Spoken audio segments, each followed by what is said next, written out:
تاریخ میں ہم بہت سارے واقعات جو ہیں وہ حضرت عمر فاروق رضی اللہ تعالیٰ عنہ کے اس نظام کے حوالے سے دیکھتے ہیں کہ حضرت عمر فاروق کس طرح راتوں کو اٹھ کر گلیوں میں گشت کرتے تھے.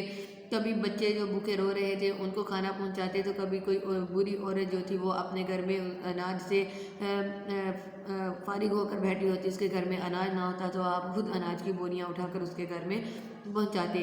تو یہ تھا وہ حضرت عمر فاروق رضی اللہ تعالیٰ عنہ کا مالی نظام. اتنا اچھا آپ نے مالی نظام چلایا کہ آپ کے ہی دور میں ایک وقت ایسا بھی تھا کہ مسلمان زکوٰۃ دینے کے لیے گھر سے نکلتے تھے اور انہیں کوئی بھی غریب مسلمان نہیں ملتا تھا جس کو وہ زکوٰۃ دے سکیں. اس کے بعد آپ نے انتظامی ادارے بنائے، یعنی اپنی سلطنت کو نظام کو چلانے کے لیے آپ نے ادارے جو تھے وہ مقرر کیے. سب سے پہلے آپ نے محکمہ پولیس بنایا. حضرت عمر فاروق رضی اللہ تعالیٰ عنہ نے عرب میں پہلی دفعہ یہ محکمہ قائم کیا. پولیس کے افسر کو صاحب الاحداث کہا جاتا تھا. محکمہ پولیس کا کام قیام امن اور شہریوں کی جان مال کی حفاظت کے علاوہ لوگوں کو کم تولنے، شراب کی خرید و فروخت، ناجائز تعمیرات کی روک تھام اور جانوروں پر ظلم سے روکنا تھا. یہ محکمہ شرطہ کہلانے لگا. آج کے بھی دور میں اگر آپ سعودی عرب میں جائیں تو وہاں پر جو پولیس ہوتی ہے آپ کے معاملات کو دیکھنے کے لیے اس کو شرطہ کہا جاتا ہے. تو اس وقت میں محکمہ پولیس کو جو تھا وہ شرطہ کہلانے لگا، اور اس کے تمام کام یہ تھے کہ ملک میں یا پھر شہر میں ہونے والے جتنی بھی بد امنی کے کام ہیں ان کی روک تھام کی جائے. جیل خانہ جات کا قیام. حضرت عمر فاروق رضی اللہ تعالیٰ عنہ کے دور حکومت سے قبل جیل خانے موجود نہ تھے، لیکن خلیفہ دوم نے عادی مجرموں کو سزا دینے کے لیے جیل خانے تعمیر کرائی. یعنی وہ لوگ جو کہ جرم کرتے تھے اور جرم کرنے کے عادی تھے، بار بار جرم کرتے تھے اور اپنے حرکتوں سے باز نہیں آتے تھے، پھر حضرت عمر فاروق رضی اللہ تعالیٰ عنہ نے ان کے لیے جیل خانے بنائے تاکہ ایسے افراد جو اپنے جرم سے توبہ نہیں کرتے اور باز نہیں آتے ان کو جیلوں میں بند کر دیا جائے اور ملک میں امن و امان قائم رکھا جائے.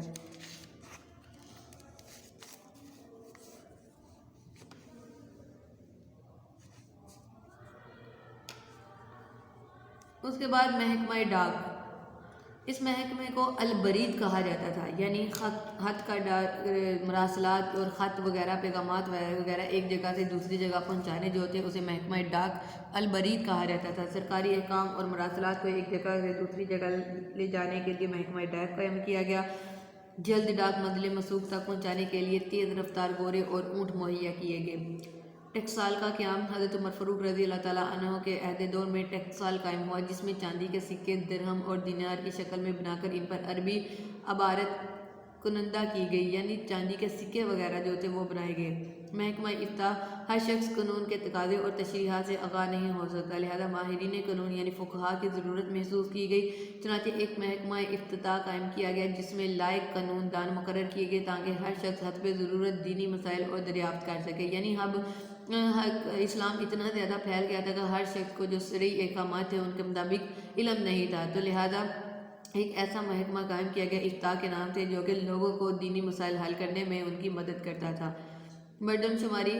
حضرت عمر فاروق رضی اللہ تعالیٰ عنہ کے دور حکومت میں پہلی مرتبہ باقاعدہ مردم شماری کرائی گئی کہ کتنے لوگ جو ہیں وہ اسلامی ریاست میں قیام پذیر ہیں. رفائع عامہ. فاروق اعظم کے عہد حکومت میں عوام کی فلاح و بہبود کے لیے شعبہ قائم کیا گیا. اس میں لاکھوں افراد ملازم تھے. رفائع عامہ یعنی عام بھلائی کا کام.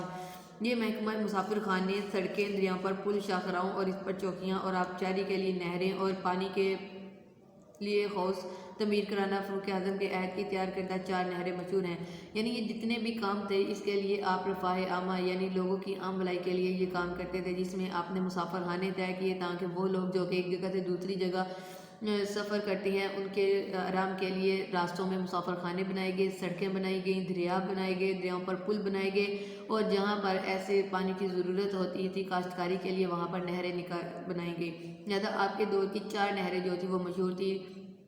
نہر ابو موسیٰ. یہ 9 میل لمبی نہر دریائے دجلہ سے نکالی گئی تھی اور اس کی نگرانی بصرہ کے والی حضرت ابو موسیٰ نے کی تھی. نہر موقل. یہ بھی دریائے دجلہ سے نکالی گئی تھی، اس کی نگرانی حضرت موقل نے فرمائی تھی. نہر سعد. حضرت سعد بن ابی وقاص والی کوفہ نے شروع کرائی لیکن پہاڑ خائل ہو گیا تو بعد میں اس نہر کی تکمیل ولید بن عبد المالک کے دور میں ہوئی. نہر امیر المومنین. 18 ہجری میں دریائے نیل اور بحیرہ کلزم کو ملانے کے لیے 29 میل لمبی ایک نہر کھودی گئی. اس میں بحری جہازوں کی آمد رفت بھی ہوتی تھی، یعنی بحری جہاز دریا سے جو تھے وہ سمندر تک اس کے ذریعے سے آتے جاتے تھے. تو یہ 4 مشہور نہریں تھیں جو حضرت عمر فاروق رضی اللہ تعالیٰ عنہ نے اپنے دور عہد میں کھدوائی اور اس کے ذریعے سے اسلامی ریاست کو جو پانی کی مشکلات تھی عرب میں ان کو حل کیا۔ تو یہ تھا ابھی تک کا حضرت عمر فاروق رضی اللہ تعالیٰ عنہ کے نظام حکومت۔ اب ہم مزید دیکھیں گے اس کے لیکچر کے بعد نیکسٹ لیکچر میں حضرت عمر فاروق رضی اللہ تعالیٰ عنہ نے کس طرح سے مزید جو تھا وہ اپنے نظام حکومت چلایا۔ لہٰذا ابھی تک ہم نے حضرت عمر فاروق رضی اللہ تعالیٰ عنہ کا جو نظام حکومت ہے اس میں ہم نے حضرت عمر فاروق رضی اللہ تعالیٰ عنہ کی آپ نے کون کون سے محکمے قائم کیے، آپ کا عدلی نظام کیا تھا، آپ کا مالی نظام کیا تھا، اور اس کے بعد آپ نے کون کون سے شعبے جو تھے وہ مقرر کیے تھے۔ تو ابھی تک کا جو ٹاپک ہے یہیں پر کمپلیٹ ہوتا ہے۔ اللہ حافظ۔ ویڈیو پسند آئی تو لائک کریں، اپنی رائے کمنٹ کریں۔ ایسے ہی مزید ویڈیوز کے لیے ہمارا چینل سبسکرائب کریں اور بیل کا آئیکن دبائیں تاکہ آپ کو ہر ویڈیو کا نوٹیفیکیشن ملتا رہے۔